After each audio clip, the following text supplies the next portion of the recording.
People. Que pasa, sakpa, say what they do. Welcome to Crime Time News, where the difference is in the meds. Call it news with a buzz. This is not your average, typical, run-of-the-mill, mama and papa missionary blogging. No, this is blogging that takes you on top of the roof or under the cellar with mother hen and our little chickadees. This one is called Trick Them and KILL Them. I am speaking about a case that is presently before the courts as it pertains to Beachy Stout, his wife Tony and McDonald, the witness, the triggerman, Denvolin Minot, and also a next person or suspect, Oscar Barnes. Now apparently, well not apparently, this person pleaded guilty. He is presently serving a 19-year prison term for being the triggerman in that case. However, it seems as if part of that stipulation plea agreement is that he would then testify on Beachy Stout and Oscar Barnes, who are presently facing the court in the trial. The man made some damning allegations, and I am going to explain all of the damning allegations that he made. Based on the court documentation, it is said that Beachy Stout contracted this man, Denvolin Minot, to be the KILLER, contractor of DEATH. He would then subcontract it to a man that he met on the beach, Mr. Oscar Barnes. When he was asked, "How did you meet Mr. Barnes? Please to explain to the court," he said, "Well, I was actually on the beach one day and I saw a young man bragging. Him a say, you know, say, me just come out of prison. You know, say, me take a couple people. You know, say, me have some tool for sell." He then was so excited, meaning Mr. Minot, and he asked him, "Could I get your cell phone number? I might have a job for you." Now people, if you're street inclined knowledge, not ignorant to the street, you would know that if you're a bad man, as you claim, and people ask you for a number, you are going to be very suspicious. You are going to say to yourself, then hold on a minute, this sound like some sorts of setup. This man sound like him have some sorts of ulterior motive. So he said to Mr. Minot, "Listen, me nah no number for you, and even if I did, me nah give you no number. If you want to reach me whenever you're ready and the money ready, just link me right on the beachfront. That is where I am at 24/7. Mr. Minot said, "Alright, don't watch no face." He left. He spoke to Mr. Beachy Stout again about the job. Mr. Beachy Stout tell him, say, "Listen, a $3 million me I go pay you." He then contacted Mr. Barnes and told Mr. Barnes, "Listen, a X amount of money." Mr. Barnes said, "Listen, don't watch no face. Just tell me when you're ready. Give me the details. I am ready like Freddy." Based on the information, it is said that Mr. Beachy Stout, he did not want Mr. Minot to involve anybody else. But Mr. Minot know that he was not built for that. He was kind of desperate. So therefore, when him hear about the $3 million, him say, say, is do or die. I cannot do it myself. I do not have the guts, the BALLS, or the intestinal fortitude to pull this off by myself. But me just happen for meet a man on the beach where claim say that is his type of forte. It is said that there were at least 4 occasions when they were supposed to take away Tony Ann, which is the wife of Mr. McDonald. However, it was not so successful. Mr. Beachy Stout became very not so pleased.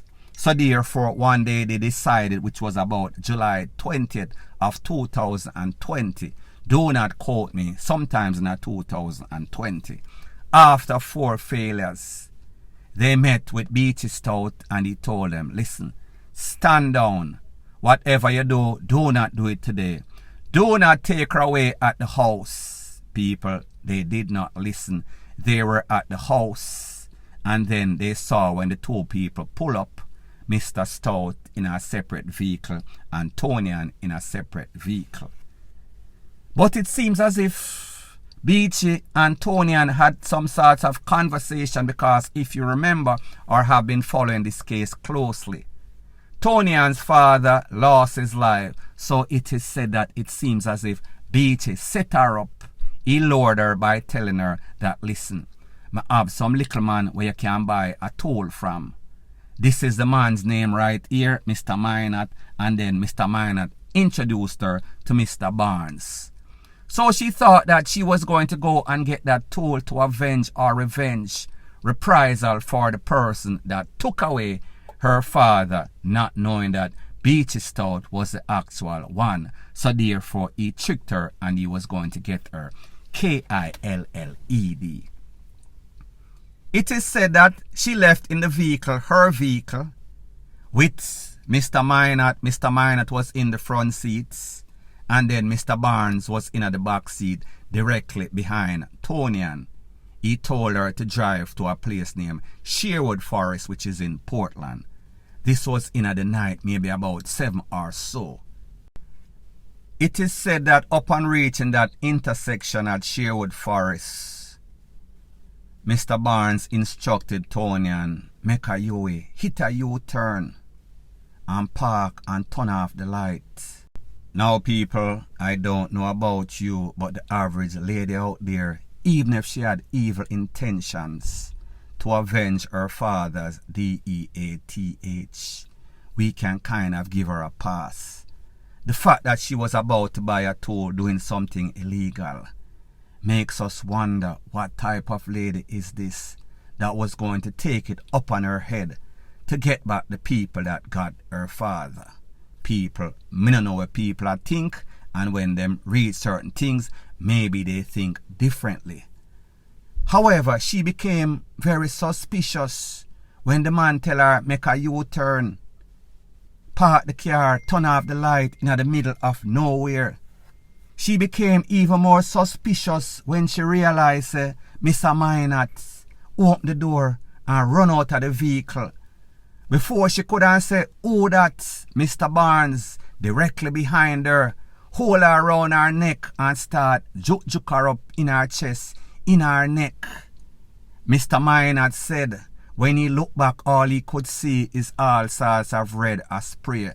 All he could hear the girl a bawl for her life, and I say, my mama tell me, say, don't trust nobody.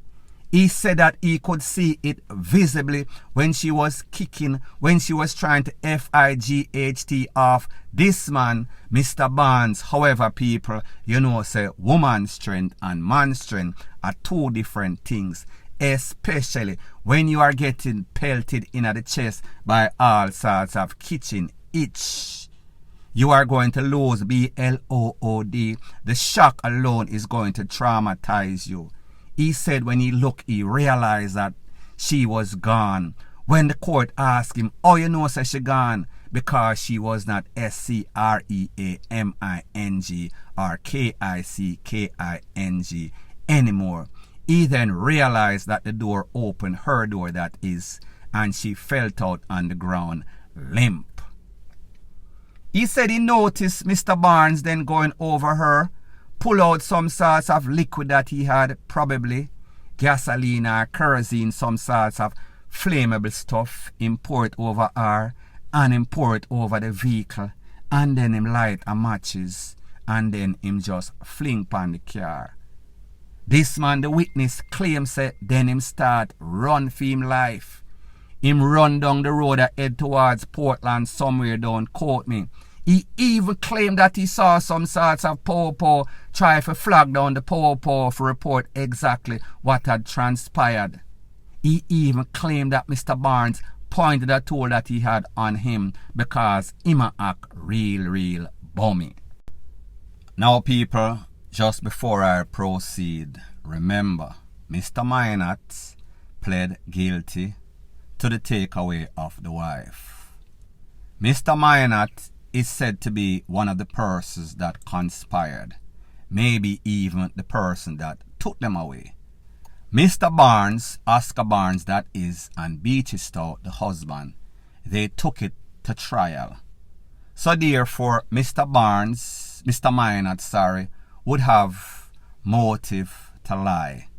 Is what he is saying the truth? Is he trying to cover up himself? Because based on what he said, when he got the contract, he subcontracted it out because he had no sorts of idea how to bust somebody throat. So it seems as if the next one, Mr. Barnes, him has some sorts of BUTCHER type. He had no problem with doing it as long as he was going to get paid. $3 million or the better part of that. I am sure, based on what Mr. Minot is saying, he knew he had to pay Mr. Barnes because he feared for Mr. Barnes. And after, based on his account of the story, seeing what Mr. Barnes did, he probably would not want Mr. Barnes to do anything to him that close.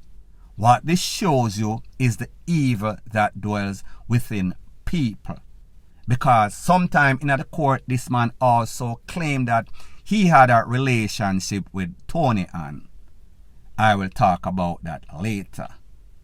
Now people, what makes it even worse is that after the incident, them call Beachy Stout and tell him, and him say, yeah man, you do a good job. However, when the man went by Beachy to pick up the money, the $3 million, Mr. Beachy Stout tell him, say, listen, you think, say, I saw $3 million come? The moral of the story is this. There is levels to the contract KILLING thing. A lot of persons in Jamaica all over the place. Them not have no problem in getting rid of people. However, they are not going to do it themselves. They are always going to find some sorts of willing participant who is willing to take away people's life for the right fee. Everybody don't have that sorts of heart. Everybody don't have that sorts of balls. And obviously, Beachy Stout is one of those persons. He can find the contract KILLER, but he would dare to do it by himself. However, it makes him a very dangerous person because people like these will do just about anything to get rid of about anybody. So therefore, if him hire some sorts of contract KILLER, he would actually pay back that person that hired them for take away whoever. So therefore, it is like a revolving door of who gets hits and who gets hit by the person that hit that person who was hired to hit that person. Very confusing, but you get the point. So Beachy Stout realized that money talk, money moves mountain.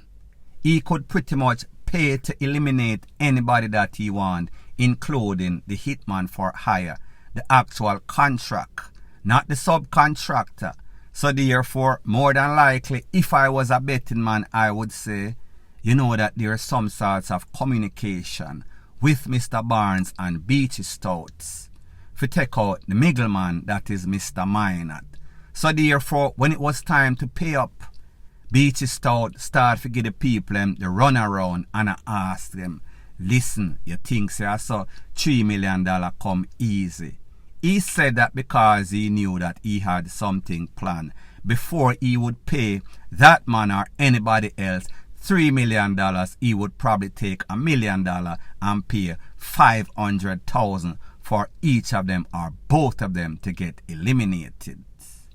He is a user, he is a master manipulator, he is a stone cold KILLER that hires the contractors to do his dirty deed. He did it to his wife numero uno. Him come back and do it to the wife numero dos. It is even said that he is the suspect in the father of one of those wives losing their life. So therefore he knows it is a cycle for him. him take away one person, the person that take away that person, him pay somebody to take away that next person. It is never going to stop this cycle, because he realized that, listen, I don't trust anybody, so therefore may I eliminate the people that assist me, and they also will be eliminated.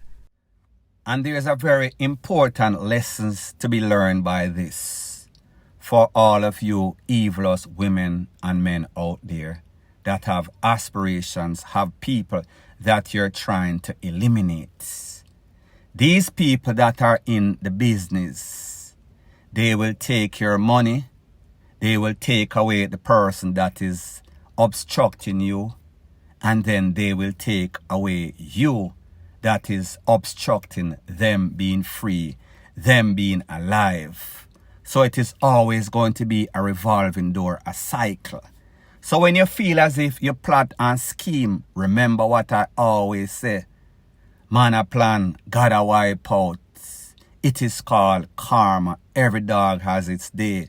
So therefore, when you pay somebody to take you away, best believe that that person that you pay is going to be suspicious of you also, because them are wonder, then hold on. If this woman take away her husband, or this husband take away her wife, what would she or what would he do to me? Wouldn't they snitch? Wouldn't they get me KILLED? So therefore, remember, it never stops. Judgment is like infinity sign. Karma always comes back. If you fight the law is always going to win. It is always going to catch up to you, fly high or fly low. Point blank and period. So anyways, people, thanks once again for checking out my video. If you appreciate videos like this, please show your appreciation by liking, commenting, sharing, and subscribing to my channel.